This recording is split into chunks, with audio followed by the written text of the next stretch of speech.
Atrás. Él es Robert Smith, el cantante de The Cure. Y hoy vamos a estar conversando con él un ratico. Así que quédense, que el programa va a estar muy bueno.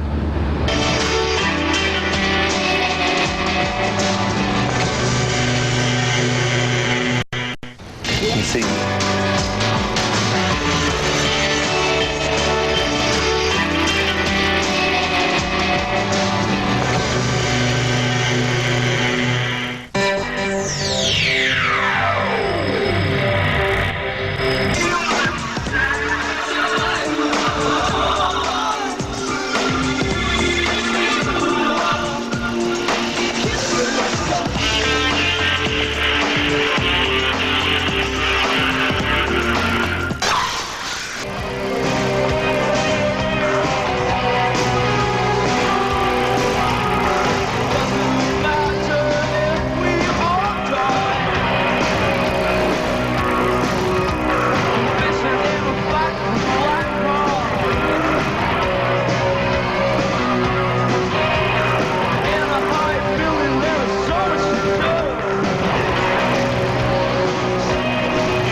Pornography, Disintegration, and Blood Flowers are a trilogy, even those albums were released in a different periods of your life? It's just, for me, there's a kind of connection between the three albums.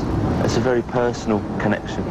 I think that musically they're quite different in a lot of respects, but there are themes that run through the three albums, lyrically and musically, that for me link them together. It's not, trilogy isn't really the right word. I think it's more like they're members of the same strange family rather than a trilogy.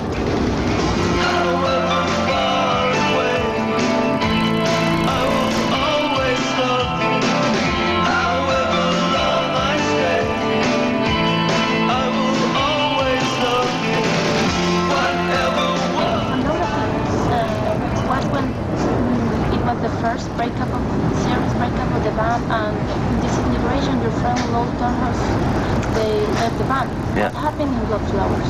Something really important in your life?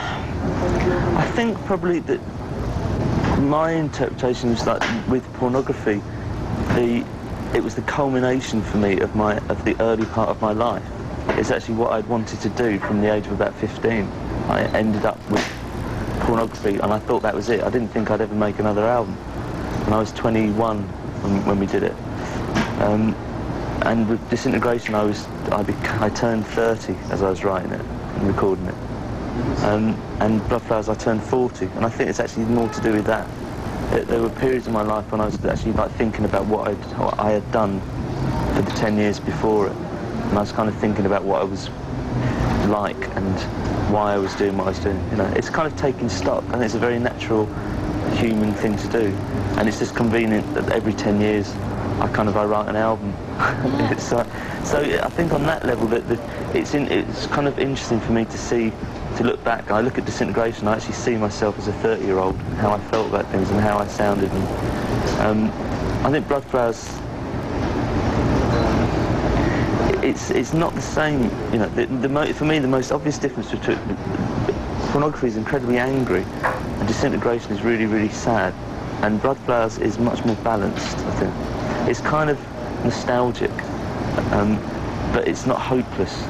There's a sort of, because with Blood Flowers, actually the last track on the album, even though I say the flowers will always die, and it's like the very end of the album, the whole idea that I had was that new flowers always grow.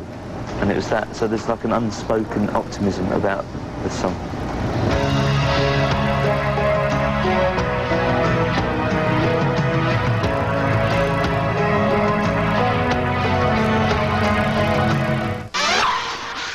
Emily.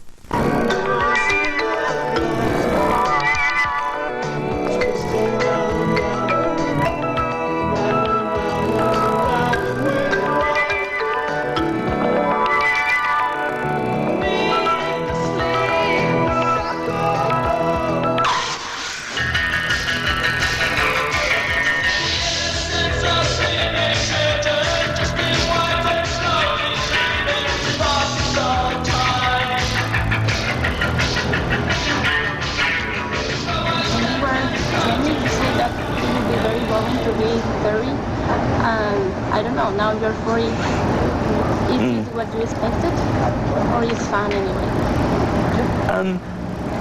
When I turned 30, I had a real problem with it.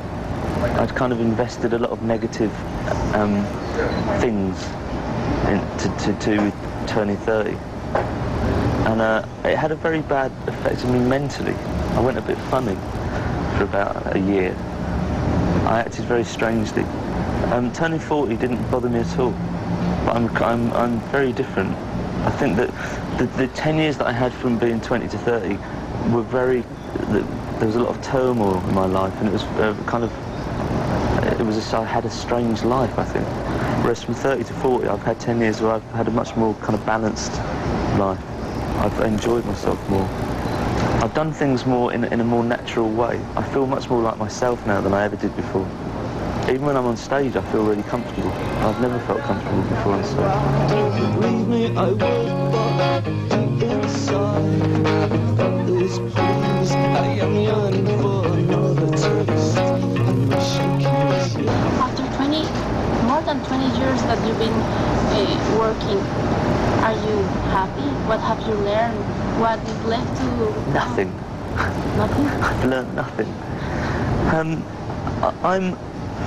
It's a strange mixture because I'm very pleased with what The Cure has managed to do over the years. I really have been surprised at how much good music we've made. And I've enjoyed a lot of what we've done, and I've had some really weird and enjoyable experiences, but it's always tinged with a sense of regret. But I think that's just life, you know? Because I've chosen to do something at the expense of doing something else. And even though I've been successful with the band, there are times when I think maybe I should have done something else. But I think it's just my nature, really. I'm just dissatisfied generally. But I am more content now. I think I've achieved... I think that's probably the key to it, is that in the last 10 years I think I've achieved something with The Cure I never thought I would. I think I've now done something with my life, and so I feel happy to do something else. So when I was young, I hadn't done anything. I suppose that's the, you know. So if it's just the sense that I've managed to do things, and I've involved other people, and I've enjoyed myself along the way. So I couldn't really want for much more.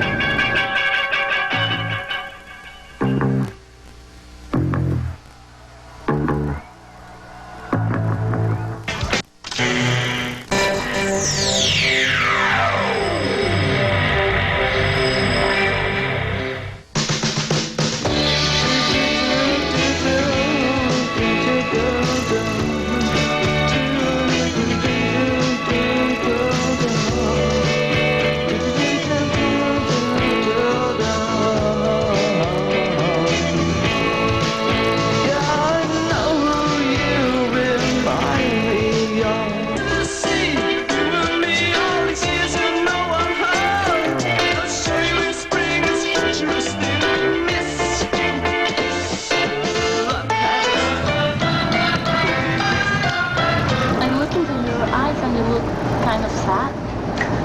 No? Or are you happy?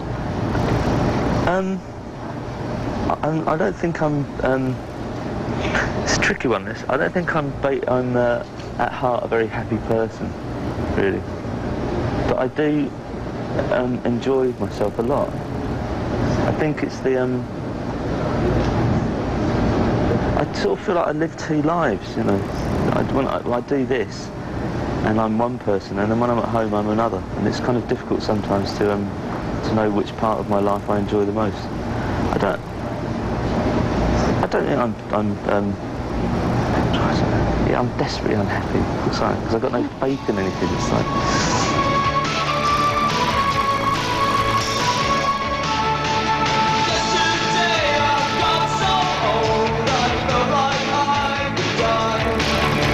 fluctuate wildly between I always have. But I have a very, you know, I couldn't want for anything more. In every respect, you know, not just materially, but like with the people that I have around me. I'm really good friends, you know, I've got a lot of very good friends around me, not people who are just kind of casual friends. And I have, you know, an extended family who I get on with really well. So you know,